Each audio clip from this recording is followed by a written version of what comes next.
దువ్వాడ శ్రీను మాధురి ఇష్యూలో ట్విస్ట్ల మీద ట్విస్ట్లు వెలుగు చూస్తున్నాయి. ఆత్మహత్య చేసుకుంటానంటూ సెల్ఫ్ డ్రైవింగ్ తో వెళ్లి ఆగి ఉన్నటువంటి కారును ఢీకొట్టింది మాధురి. ఆ తర్వాత చికిత్స నిమిత్తం టెక్లీ హాస్పిటల్ తరలించారు పోలీసులు. అక్కడి నుంచి మెరుగైన చికిత్స కోసం విశాఖ ఆరిలోవా అపోలో హాస్పిటల్ కూడా తరలించారు.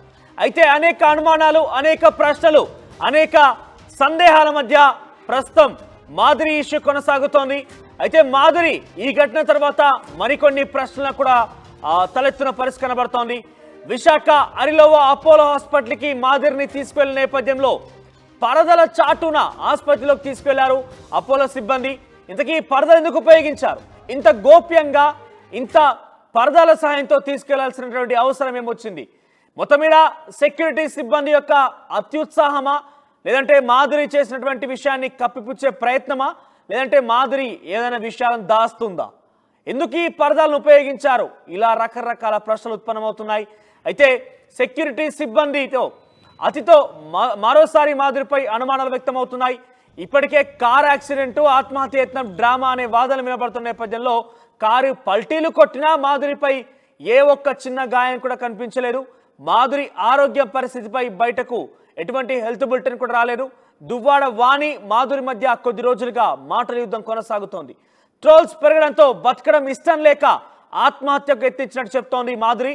మీరు చూస్తే కనుక అపోలో ఆసుపత్రికి తరలించినప్పుడు, టెక్కిలి నుంచి అపోలో ఆసుపత్రి తరలించినప్పుడు సెక్యూరిటీ సిబ్బంది పరదాలు కప్పి మాధురిని లోపల తీసుకోవడం జరిగింది. అయితే పరదాలు కప్పడం అనేది సెక్యూరిటీ సిబ్బంది యొక్క అత్యుత్సాహమా, లేదంటే మాధురిని కప్పిపుచ్చే ప్రయత్నమా, లేదంటే మాధురి ఏదైనా డ్రామాలా అనే విషయంపై పెద్ద ఎత్తున ఉత్కంఠ కొనసాగుతుంది. ఇలాంటి ప్రశ్నలు ఉత్పన్నమవుతున్నాయి.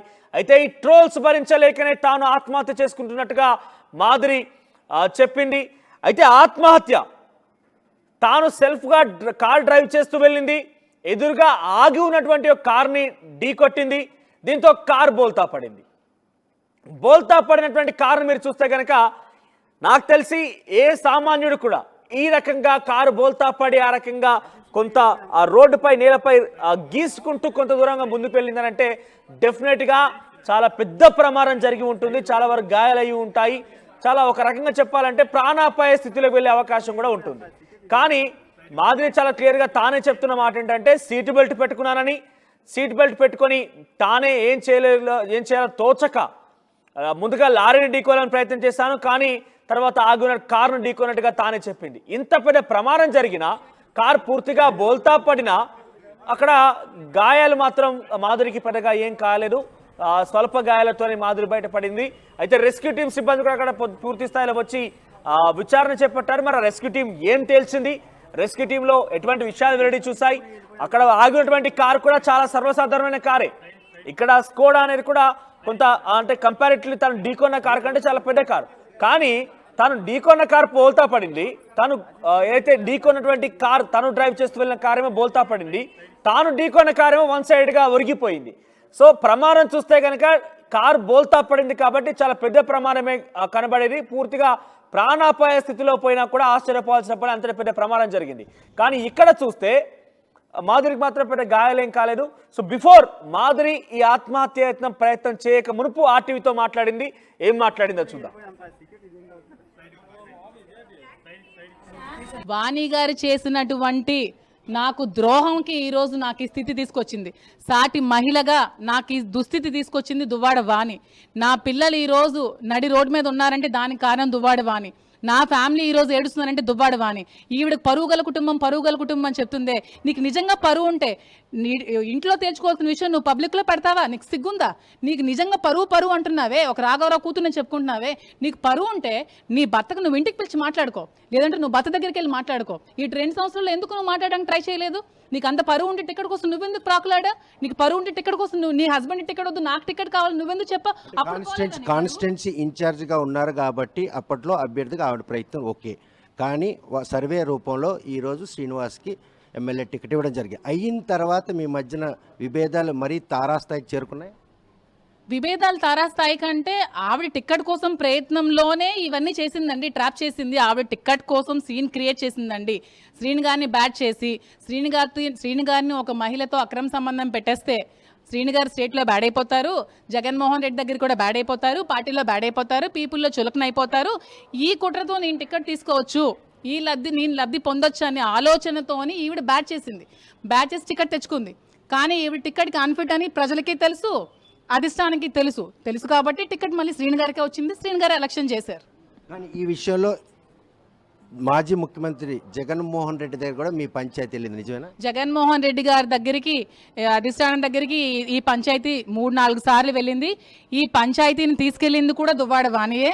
అప్పటి ఇంటెలిజెన్స్ డిఐజీ గారు పిఎస్ఆర్ ఆంజనేయులు గారి దగ్గరికి ఈ డిస్ప్యూట్ని ఒక 2-3 టైమ్స్ తీసుకెళ్ళింది. నన్ను 2-3 టైమ్స్ విజయవాడ పిలిచారు. నాకు చెప్పాల్సింది చెప్పారు, నేను చెప్పాల్సింది నేను కూడా చెప్పాను. నీ పని నువ్వు చేసుకోమా, ఆవిడ మాటలు పట్టించుకోక నన్ను సముదాయించారు, వాళ్ళని సముదాయించి పంపించారు. ఇప్పుడున్న పరిస్థితుల్లో రెండింటికి చెడ్డ రేవడిగా దివ్య మారింది అన్నటువంటి పరిస్థితి మీలో ఉంది. భర్తతో మాటలు పడడం, పిల్లలు కూడా చెదిరించుకునే పరిస్థితి ఉంది. అటువైపు చూస్తే తన తండ్రిని దూరం చేసిన ఆ 2 ఆడపిల్లలు, తన భర్తను దూరం చేసిన ఆమె మీ మీద ఒంటరి అయిపోయినట్టు అనిపించట్లేదా మీకు? ఏంటి తండ్రిని దూరం చేసిన ఆడపిల్లలు, భర్తను దూరం చేసిన భార్య అంటున్నారు, మరి నా పిల్లల్ని దూరం చేసిన వ్యక్తిగా ఆమె మిగలలేదా? నా లైఫ్ని రాజకీయాల్లో తీసుకొచ్చి నాకు పదవి ఆశ చూపించి నాకు ఈ పార్టీలో ఉండు ఇవన్నీ చేయని చెప్పి నా లైఫ్ని తీసిన దువ్వాడ వాణి కాదా? ఈరోజు నా లైఫ్ ఇలా అవ్వడానికి కారణం దువ్వాడ వాణి కాదా? నీ లైఫ్ నువ్వు క్వశ్చన్ చేసుకుంటున్నావే, నీ లైఫ్ నీ స్వయంకృతాపరాధంతో నీ చేతులారా పాడు చేసుకున్నది నువ్వు. అందులో మీరు కూడా బలయ్యారు. అందులో నేను బలైపోయాను. ఈవిడ పదవి దాహానికి బలైపోయిన వ్యక్తిగా ఈ రోజు నేను మిగిలాను. ఇది కాకూడదు అన్నట్టు ఇప్పుడు కూడా ఈ 2 సంవత్సరాల్లో లేనిది, టికెట్ వచ్చాక లేనిది, ఈ 2 years శ్రీని గారు ఏమవుతున్నారో లేనిది, ఈ టికెట్ వచ్చిన తర్వాత ఎందుకండి హెల్ప్ చేయలేదు? ఈ ప్రేమ పిల్లలకిను భార్యకి ఉంటే టికెట్ వచ్చాక పక్క నుండి రాజకీయం చేయొచ్చు కదా, ఏ భార్యనే చేయదా? అసలు ప్రపంచంలో భార్య మీద టికెట్, హస్బెండ్ మీద టికెట్ కావాలని ఏ ఆడదైనా వెళ్తుందా? ఎవరైనా భార్య సపోర్ట్ చేస్తుంది కానీ ఎవరైనా టికెట్ నాకే కావాలని హస్బెండ్ మీద ఎవరైనా ఎగ్నెస్ట్గా వెళ్తారు? అసలు ఎక్కడ మనం చూస్తుండం స్టేట్లో, ఇక్కడ మాత్రమే చూసాం. ఎందుకు ఇవన్నీ చూస్తే మీకు అనిపించట్లేదా? ఈవిడ రాజకీయ లబ్ధి కోసం పదవి కాంక్ష ఇవన్నీ చేసిందని తెలియట్లేదా? మరి టికెట్ వచ్చినప్పుడు పిల్లలు ఎందుకు వెళ్ళలేదు ఫాదర్ దగ్గరికి? మరి అప్పుడు వెళ్ళి మీరు మీ నాన్న పక్కనే ఉండి మీరు చేయొచ్చు కదా. మనసాక్షిగా గుండెల మీద చేసుకొని చెప్పండి, టికెట్ శ్రీని గారికి వచ్చాక దువ్వాడ వాణి కానీ, రాఘవరావు కానీ, పిల్లలు కానీ జగన్ గారికి మీరు సపోర్ట్ చేశారా? శ్రీని గారికి మీరు సపోర్ట్ చేశారా? ఒక్కరికైనా ఓటేయమని చెప్పారా? తిరిగి మీరు అచ్చెన్నాయుడు గారికి ఓటేయమని చెప్పిన వీడియోలు, సాక్ష్యాలు అందరి దగ్గర ఉన్నాయి. ప్రతి ఒక్కరికి తెలుసు, టెక్కలి కాన్స్టిట్యూషన్ మొత్తం తెలుసు మీరేం చేశారో. మీకు నిజంగా తండ్రి మీద ప్రేమ ఉంటే మీరు రాజకీయం తిరగాల్సింది కదా. నేను చేశాను ఆ పని. ఎందుకు చేశాను? ఒంటరిగా మిగిలిపోయారు, సపోర్ట్ చేయాలి కాబట్టి నేను చేశాను. మరి మీరు సపోర్ట్ చేయాల్సింది కదా, మీ 2 years ఉండాల్సింది కదా. మరి అతను ఏమైపోయారో, తిన్నారా, ఉన్నారా, ఇంట్లో ఉన్నారా, ఫుడ్ ఉందా, ఏముందో అవేం చూసుకోలేదు. ఈ రోజు ఎందుకు వచ్చారు? ఇప్పుడు కూడా ఆవిడ ఈ రోజు మీరు అన్ని ప్రెస్ మీట్లో చూడొచ్చు. ఈ రోజు ప్రెస్ మీట్లో కూడా ఆవిడ రాజకీయ కాంక్షే కనిపిస్తోంది. అంటే ఇప్పుడు కూడా శ్రీని గారు ఇన్ఛార్జ్ తీసి ఈవిడికి కావాలి, ఇప్పుడు కూడా శ్రీని గారు ఉండకూడదు, ఈవిడే కావాలి. ఇదంతా రాజకీయ కాంక్షతో, ఆవిడ రాజకీయ మదంతో చేస్తున్న పనులు. దీని పనులకు నన్ను బలి చేస్తుంది. నీకేమైనా ప్రాబ్లమ్స్ ఉంటే నీ హస్బెండ్తో తేల్చుకో, నీ పిల్లలు మీ పిల్లలు మీకు ప్రాబ్లమ్స్ ఉంటే మీ నాన్నతో తేల్చుకోండి. నన్ను లాగడానికి మీకు రైట్స్ లేవు. మీరు ఎలాగ ఆడపిల్లలు, నేను ఆడపిల్లనే. ఈ హైందవికి ఎంత ఏజ్, నాకు అంతే ఏజ్. నాకు 3 సంవత్సరాలే తేడా. నువ్వు ఒక వెల్ మెచ్యూర్డ్ లేడీస్ అయితే మీ ఫాదర్తో మీకు ప్రాబ్లమ్స్ ఉంటే తెలుసుకోండి, మీ ఫాదర్తో మాట్లాడుకోండి. నా లైఫ్ని లాగడానికి మీకు ఎటువంటి రైట్ లేదు. మీకు ఏమైనా ప్రాబ్లమ్స్ అంటే మీ ఫాదర్తో కూర్చోబెట్టి సామరస్యంగా పరిష్కరించుకోండి. అసలు ఇది ఎప్పుడో సాల్వ్ చేసుకోవాల్సిన విషయం ఇప్పటివరకు ఎందుకు తీసుకొచ్చారు? వాణి గారు చేసిన సో ఇది మాధురి ఆర్టీవీతో ఎక్స్క్లూజివ్ గా ఆత్మహత్యకు మునుపు మాట్లాడే మాటలు. ఒకసారి ప్రతినిధి నాయుడు దగ్గరికి వెళ్దాం. నాయుడు, సో ఏంటి మాధురి ఆత్మహత్య గల ప్రధాన కారణం ఏంటి? ఇక్కడ చూస్తే కనుక అనేక ప్రశ్నలు. అంటే ఇప్పటివరకే దువ్వాడ శ్రీనివాస్, దువ్వాడ వాణి, మాధురి ఈ విషయంలో రోజుకో ట్విస్ట్ నెలకొంటుంది. తాజాగా ఆత్మహత్యకు తర్వాత కూడా కొత్త ప్రశ్నలు ఉత్పన్నమవుతున్నాయి. ఇదంతా కూడా డ్రామా అన్నట్టుగా కొట్టిపారేస్తున్నారు ఒక వర్గం. ముఖ్యంగా దువ్వాడ వాణికి సంబంధించినటువంటి వారు కావచ్చు, తర్వాత ఇతరత్ర కుటుంబీకులు కూడా కావచ్చు. ఇదంతా కావాలని మాధురి డైవర్ట్ చేయడానికే ప్రయత్నం చేసింది. ఆ ఇష్యూ నుంచి డీవియేట్ చేయడం కోసం మాత్రమే ఈ ఆత్మహత్య డ్రామా ఆడినట్టుగా వాళ్ళు ఆరోపిస్తున్నారు.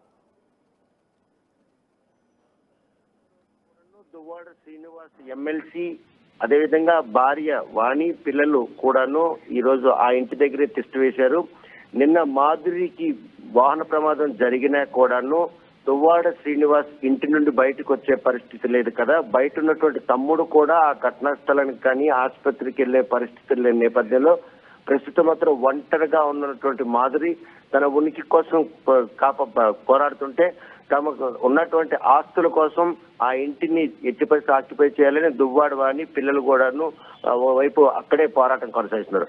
నిన్న జరిగినటువంటి వాహన ప్రమాదం విషయంలో మాత్రం అతి వేగం కారణంగా ఆగి ఉన్న కారును ఢీకొట్టిన క్రమంలో అది హై వెర్షన్ వెహికల్ కారు కావడం, అది కూడా అంటే మనిషి ప్రాణాలకు ఎటువంటి హాని జరగనటువంటి పరిస్థితుల్లో ఆమె ప్రాణాలతో బయటపడిన తర్వాత ఎవరైతే వాహనాన్ని బయటికి తీసి మాధురిని బయటికి తీసే క్షణంలో స్ప్రో కోల్పోయిన మాధురిని మాత్రం 20 నిమిషాల్లో పలాస ఆసుపత్రికి తరలి, ఎందుకంటే టోల్ గేట్ సమీపంలో ఉంది, అక్కడ హైవే అంబులెన్స్ అందుబాటులో ఉండదు, హుటా హాస్పిటల్కి తరలించారు. కాకపోతే ఆమె బతికి బయటపడ్డ తర్వాత మాత్రం ఆమె ఎవరైతే మాధురి తన పిల్లలకు DNA టెస్ట్ చేయించాలని చెప్పి ఏదో మాధ్యమంలో మాట్లాడిన విషయాన్ని పిల్లలు తను ప్రశ్నించారు. ఆ మాట విన్న క్షణం దగ్గర నుండి కూడాను తాను ఆత్మహత్య చేసుకోవాలని నిర్ణయించుకున్నాను. నిన్న కూడా ఇంటి దగ్గర నుండి బయలుదేరి శ్రీకాకుళం వెళ్దాం, ఏదైనా లారీకి ఢీకొట్టి అంటే ఆత్మహత్య చేసుకోవాలనుకున్నాను. కాకపోతే పలాస వైపు వాహనాన్ని తిప్పడం ఎటు వెళ్తున్నానో తెలియనటువంటి ఒక మదనపాటు తను వెంటాడుతుంది. అందులో భాగంగానే పలాస టోల్ గేట్ దాటిన తర్వాత ఆ కర్రలో లెఫ్ట్ సైడ్ ఒడిశాకు సంబంధించిన కారు ఆగి ఉంది. అక్కడ కటక్ చెందినటువంటి ఒక అడ్వకేట్ ఫ్యామిలీ ఆ కారులో ఉన్నారు. డ్రైవర్ తో పాటు ఇద్దరు వైఫ్ అండ్ హస్బెండ్ ఉన్నారు. ఆ కారును ఢీకొట్టే టైంలో మాత్రం మాధురి వాహనం సుమారు 290 నుండి 300 కిలోమీటర్ వేగంగా వెళ్తుందని ఆగి ఉన్న కారు డ్రైవర్ ఇచ్చినటువంటి, అంటే ఆయన ప్రత్యక్ష సాక్షి, అంటే కారు ఢీకొట్టినటువంటి ఆ తీవ్రతను మాత్రం ఆయన గమనించాడు. ఇంత వేగంతో వచ్చి ఆ వారి కారును కూడా బాల్తా కొట్టించి తర్వాత కూడా ఆ వీరి కారు కూడా వెళ్ళి పొలంలో బాల్తా పడింది. ఈ బాల్తా పడిన క్రమంలో ప్రత్యేక సాక్షి అని చెప్తున్నారు. 290 నుంచి 300 కిలోమీటర్ వేగమా? ఆయన స్పష్టం చేస్తారు. ఎందుకంటే కారులో ముందు సీట్ డ్రైవింగ్ సీట్ లో కూర్చున్నటువంటి ఆ డ్రైవర్ పక్కన, అంటే వెనక నుండి వచ్చి ఆగి ఉన్న కారును ఢీకొట్టే క్రమంలో ఆ కారు అక్కడ నుండి సుమారు 50 మీటర్ల దూరం తిల్లిపడింది. అక్కడికి ఇంకా 10 మీటర్ల దూరం మాధురి ప్రయాణిస్తున్నటువంటి కారు కూడా, అంటే ఆ వేగాన్ని మాత్రం డ్రైవర్ ఐడెంటిటీ చేశాడు. ఆ ఎక్కి కొట్టాడు. కారులో డ్రైవర్ ఉన్నారా? సెల్ఫ్ డ్రైవింగ్ లో వెళ్ళింది కదా మాధురిది సెల్ఫ్ డ్రైవింగ్. ఆగున్న కారులో కారు డ్రైవరు, ఓనరు, అదేవిధంగా ఓనర్ భార్య, ముగ్గురు కూడా ఒడిశాకు సంబంధించి కటక్ వెళ్తున్నారు. కారు ఆపి నావిగేషన్, అంటే గమ్యం చేరేందుకు ఏదైతే నావిగేషన్ కావాలో ఆ సెట్టింగ్స్ చేసుకుంటున్న క్రమంలో వెనక నుండి వచ్చి అతి వేగంగా, అంటే ఆ హిట్ చేసేటటువంటి తీవ్రతను మాత్రం డ్రైవర్ ఐడెంటిఫై చేశాడు. ఒక డ్రైవర్ గా ఆ కార్ ఎంత స్పీడ్ కి వెళ్తుంది, ఆ వేగాన్ని మాత్రం ఆయన పసిగట్టారు. 290 నుండి 300 స్కోడా కారు హైవేర్సన్. ఆయన ఆ క్షణాన ఆయన సెల్ఫ్ డ్రైవింగ్ అయినప్పటికి కూడాను ఆ వేగంలో ఏదైనా వాహనం తప్పించి వాహనాన్ని ఢీకొట్టింది అనడానికి పక్క నుంచి ఏ వెహికల్ కూడా వెళ్ళట్లేదు. ఆ ఒక్క కారు అటువైపు వస్తుంది, ముందుగానే వెనక ఒక్క కూడా లేదని కూడా ఆయన ప్రత్యక్ష సాక్షి. ఎదురుగా ఉన్నటువంటి కారులో వారి పరిస్థితి ఏంటి? మీరు చెప్తున్నట్టుగా కుటుంబం ఉన్నట్టుగా చెప్తున్నారు కాబట్టి ఆ కారులో ఉన్న వారి పరిస్థితి ఏంటి? ఆ కారుకి స్వల్పం, అంటే బ్యాక్ డోర్ కి అంటే ఆ వేగం తీవ్రతకే ఆ కారు అంతలా డ్యామేజ్ అయింది తప్ప వారికి మాత్రం ఎవరికి కూడా ప్రాణహాని లేదు. స్వల్పంగా ఎవరైతే ఓనర్ భార్య ఉన్నదో ఆమెకు మాత్రం స్వల్ప గాయాలయ్యి, చేతికి గాయాలు, ప్రాథమిక చికిత్స చేసుకుని వారు కూడా వెళ్ళిపోవడం జరిగింది. కాకపోతే డ్రైవర్ ఇచ్చిన వాంగ్మూలం ఆధారంగా పోలీసులు మాత్రం దర్యాప్తు చేపట్టారు. మరొక ప్రశ్న కూడా స్టార్ట్ అయింది. ఏంటంటే మీరు అంటున్నట్టుగా నాకు తెలిసి అయితే కార్ అంత వేగంతో ఇప్పటి వరకు ఇండియాలో అయితే అంత వేగం అయితే కార్ అయితే లేవు. 290 నుంచి 300 కిలోమీటర్ అంటే మరి ఏ రకంగా డ్రైవర్ చెప్పాడో విషయం పక్కన పెడితే, అంత వేగంతో కనుక నిజంగానే వచ్చి ఉంటే ఎదురుగా ఉన్న కారును ఢీకొని ఉన్న నేపథ్యంలో ఆ ప్రమాద దాటికి ఎదురుగా ఉన్న కార్ల వరకు కూడా చాలా పెద్ద గాయాలయ్యేది. ఇక్కడ ఇన్ఫాక్ట్ మాధురి కార్ పూర్తిగా బోల్తా పడింది. సో అక్కడ డెఫినెట్ గా కొంత ప్రాణాపాయ స్థితిలోకి వెళ్ళేటువంటి సిచ్యువేషన్ కూడా ఉండేది. ఎందుకంటే అంత వేగం కావచ్చు, కార్ పడిన సిచ్యువేషన్ చూసినా, అక్కడ కార్ జరిగిన యాక్సిడెంట్ చూసినా కూడా. కానీ మాధురికి పెద్దగా గాయాలేం కాలేదన్నట్టుగా ఒక వాదన, ఒక సెక్షన్ ఆఫ్ పీపుల్ కూడా మాట్లాడుకుంటున్నారు. చాలా వరకు నెటిజన్స్ కూడా మళ్ళీ ట్రోల్ చేస్తూనే ఉన్నారు. సో ఏం జరిగి ఉంటుంది? ఇదంతా కూడా ఒక డ్రామాగా కొట్టిపారేస్తున్నారు అంతా.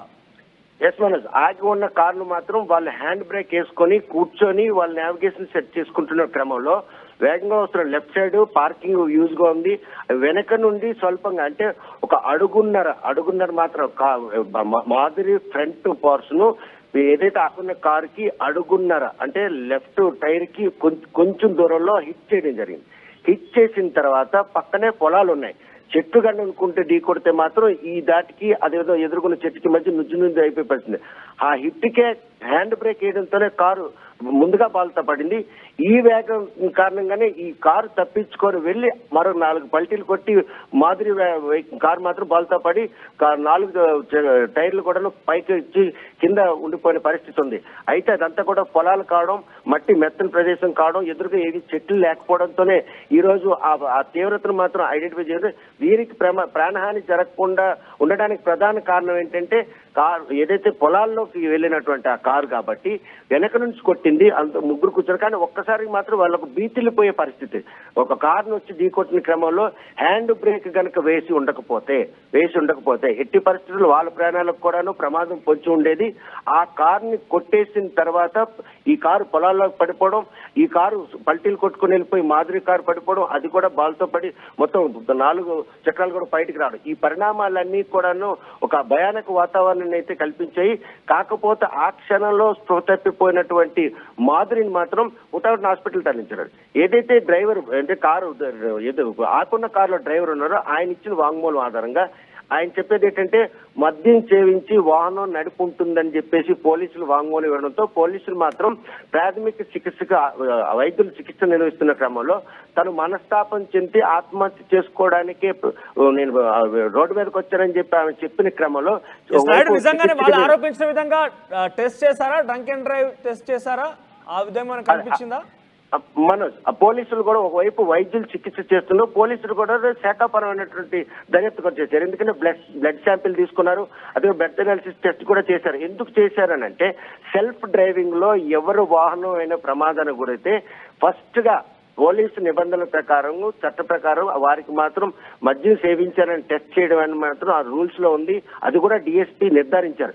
ఈ విషయంలో వెటనాలిసిస్ టెస్ట్ కి మాత్రం ఆమె పూర్తిగా సహకరించకపోయినప్పుడు కూడాను మహిళా పోలీసులు పెట్టి ఆ టెస్ట్ కూడా నిర్వహించారు. ఆ టెస్ట్ లో ఆమెకి ఏమి మద్యం సేవించినట్టు రాకపోవడంతో మాత్రం పోలీసులు ఊపిరి పీల్చుకోరు. ఎందుకంటే ఇది గనక రుజువైనట్టయితే మద్యం సేవించి ఆమె వాహనం నడుపుంటే మాత్రం ఆమె కావాలనే ఈ రోజు అది క్రియేషన్ చేసింది అన్నటువంటి ఒక నిర్ధారణకు వచ్చింది. అది జరిగినటువంటి పరిస్థితి మాత్రం కేవలం ప్రమాదవశాత్తు అక్కడ కారు ప్రమాదం జరిగింది తప్ప ఆమె ఆత్మహత్యకు ప్రేరేపించేటటువంటి పరిస్థితులు అయ్యేలాగుంటే ఆమె కూడా చెప్తుంది, నేను లారీకి హిట్ కొట్టాలి అనుకున్నాను, నేను ఆత్మహత్య చేసుకోవాలనుకున్నాను, నా పిల్లలు నన్ను ప్రశ్నించారు, వాణి వేధింపులు నాకు రోజు రోజుకి ఎక్కువ అవుతున్నాయి, దువ్వాడ శ్రీనివాస్ కూడా నువ్వు ఇంటికే పరిమితం అయ్యారు, నా సమస్య ఎవరితోనో చెప్పుకోవాలో తెలియనటువంటి ఈ పరిస్థితుల్లో రోడ్డెక్కి లారీని ఢీకొట్టి ఆత్మహత్య చేసుకోవాలనే క్రమంలో కానీ అనుకోకుండా జరిగినటువంటి యాక్సిడెంట్ ఈ విధంగా ఆమె ఆత్మహత్య చేసుకోవాలని చెప్పుకుంటున్నారన్నటువంటి వాదనలు కూడా లేకపోలేదు. మనం థ్యాంక్ యూ నాయుడు.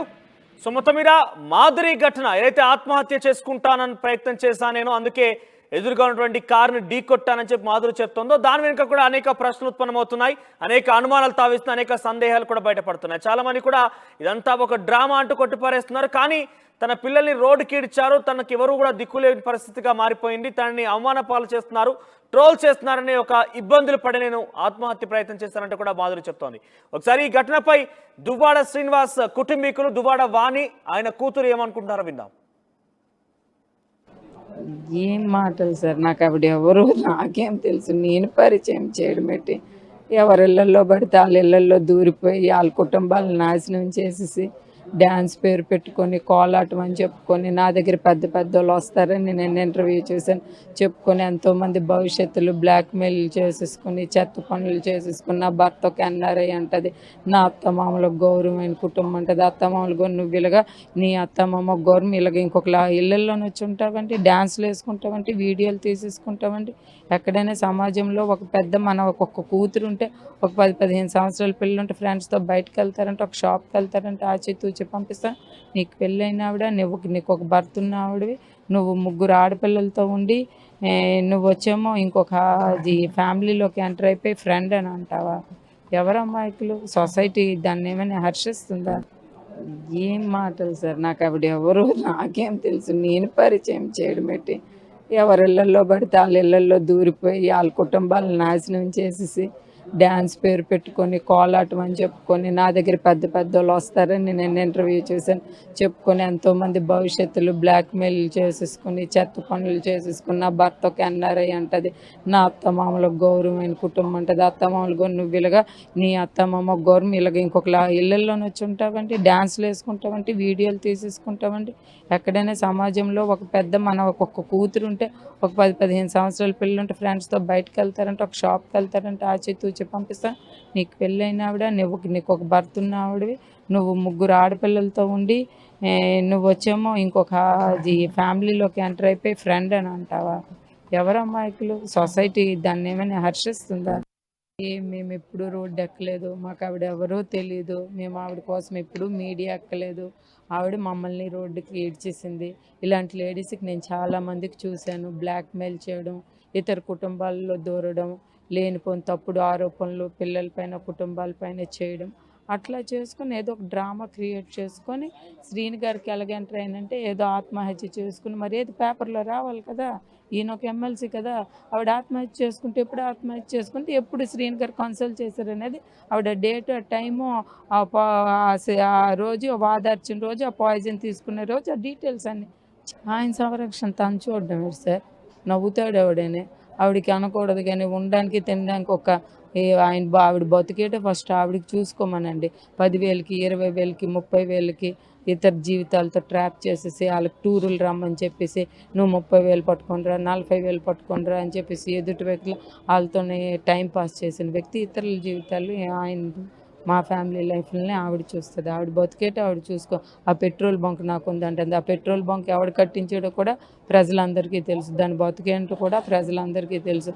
ఏదో హైలైట్ చేసుకొని నిన్న మీరే ఇంటర్వ్యూస్ కామెంట్స్ చూడండి. ఆ ఇంటర్వ్యూ దగ్గర ఒక్క కామెంట్ అయినా గుడ్ కామెంట్ ఉందా? చూస్తే తెలుస్తుంది. నేనైతే ఏదో తప్పుగా మాట్లాడివచ్చు, తప్పుగా చెప్పివచ్చు అని ఏదో మీరు అడిగివచ్చు.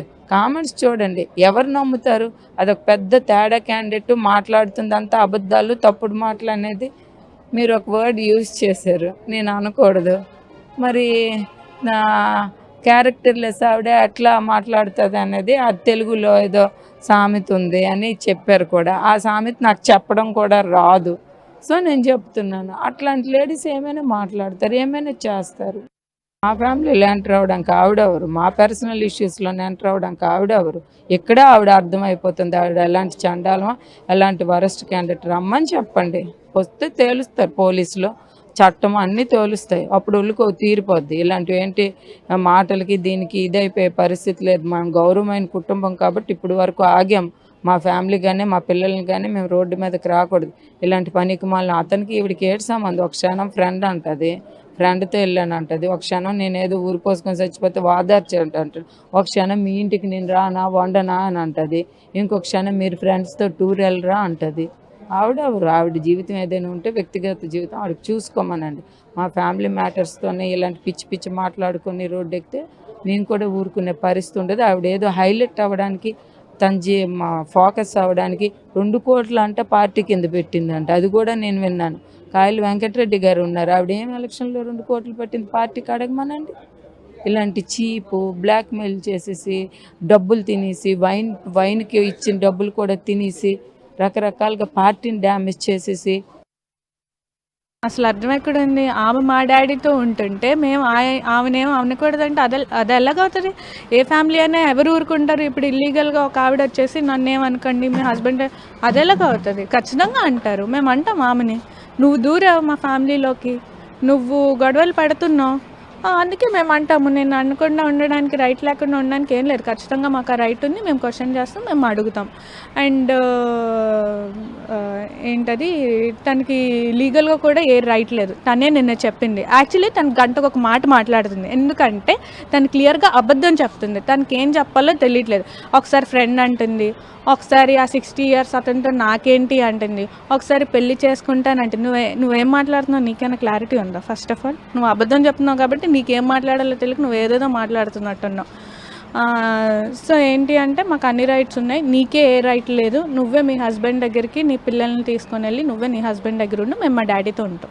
ఈరోజు దువ్వాడు సీని జీవితంలోకి దువ్వాడు బాగానే ఆమెను ప్రవేశపెట్టింది. రాజకీయ పరంగా సొసైటీలో కూడా ఇంటరాక్ట్ చేసి తనపై లేనిపోయిన ఆరోపణలు చేయడం కారణంగానే ఈరోజు మీకు ఆమెకి మధ్యన ఉన్నటువంటి ఈ కోల్డ్ వార్ ఏదో బరస్ట్ ఈరోజు నాన్నగారిని దూరం చేసే పరిణామాలు. సరే అండి, పోనీ ఆవిడ చెప్పినట్టే అనుకుందాం. పోనీ మా మమ్మీ డాడీయే పిలిచారు రాజకీయాల్లోకి వచ్చి పార్టీకి పనిచేయమన్నారు. మా ఇంట్లోకి వచ్చి మా డాడీతో ఇల్లీగల్ కాంటాక్ట్ పెట్టుకొని మా ఫ్యామిలీని విడగొట్టమని ఎవరు చెప్పలేరు. పోనీ మా మమ్మీ అయితే పిలవలేదు, పోనీ తన అన్న దాని ప్రకారమే వద్దాం.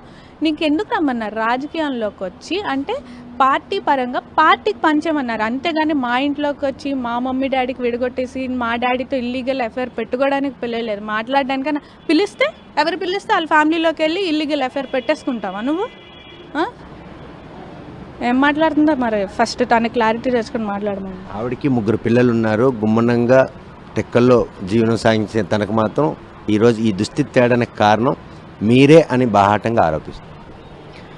మేము ఎలా కారణం అవుతాం? ఆమె ఫస్ట్ హస్బెండ్తో డివోర్స్ అవ్వలేదని ఆమె చెప్పింది. ఆమె అంటుంది ఇంకోటి ఏదో అంది, నేను దువ్వాడ శ్రీనివాస్ని మా హస్బెండ్ని ఇద్దరిని వదిలేసి ఏం చేయాలి అంట. అదేంటది ఆ సెంటెన్స్ ఏంటి నాకు ఇప్పటికీ అర్థం కావట్లేదు. ఏం మాట్లాడుతున్నావు? నీ హస్బెండ్ ఉన్నాడు, నువ్వు డివోర్స్ ఇవ్వలేదు, మా డాడీని పెళ్లి చేసుకోలేదు, నీ పిల్లల రెస్పాన్సిబిలిటీ ఎవరిది? నీ హస్బెండ్ది, మా డాడీది కాదు. నీ పిల్లలు no way related to my father. Okay, నీ పిల్లల్ని తీసుకెళ్ళి నీ హస్బెండ్ దగ్గర పెట్టుకో, నీ హస్బెండ్తో తెలుసుకో. మా డాడీకి దగ్గరకు వచ్చి నా పిల్లల లైఫ్ పోతుంది అంటే మా ఫ్యామిలీకి వాళ్ళ పిల్లలకి ఎవరో ఆమె ఏదో టెక్కల్లోనే ఉంటుందంట. టెక్కలే ఆమె డీటెయిల్స్ అంటే నాకు అంత కరెక్ట్గా ఏం తెలియదు, కానీ టెక్కల్లోనే ఉంటుందంట. ఆమె పని ఏంటి అంటే నేను విన్నది టెక్కల్లో మీరు ఏ డోర్ తీసినా ఏ డోర్ కొట్టినా ఆమె గురించి అడిగితే చెప్పేది ఏంటి అంటే తను క్యారెక్టర్లెస్ ఫెలో, తను డబ్బుల కోసం ఎవరితోనైనా వెళ్తుంది, ఎక్కడికైనా వెళ్తుంది. తన పని ఏంటి అంటే డబ్బుల కోసం ఇలా ట్రాప్ చేయడం, ఫ్యామిలీని చెడగొట్టడం, వాళ్ళని వాడుకోవడం.